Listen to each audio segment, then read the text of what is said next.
ఆంధ్రప్రదేశ్ మహారాజు శ్రీ కృష్ణదేవరాయుడు గురించి ఒక చిన్న కథ.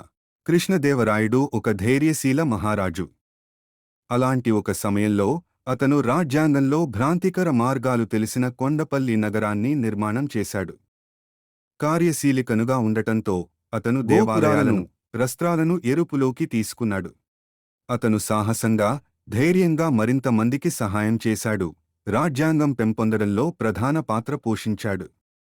ఒకరోజు ఒక ముఖ్యాంగ సభకు ప్రస్తుతంగా ప్రధానుడు గమనించిన విషయం అని వ్యాఖ్యానించాడు. వీరిని విందుకగా కావలసిన ముఖ్య సమస్యలు కృష్ణదేవరాయుడు చేసిన తరువాత వీరు అన్నింటికీ ఒక స్థాయిక పరిష్కార చేశారు.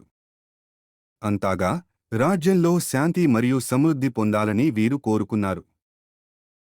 అంతుమందు శ్రీ కృష్ణదేవరాయుడు యొక్క కార్యకలాపం మరియు ధైర్యం మాకు ప్రేరణాస్త్రమైంది. అతని చరిత్ర మాకు ఒక మూల ఉదాహరణ అయింది.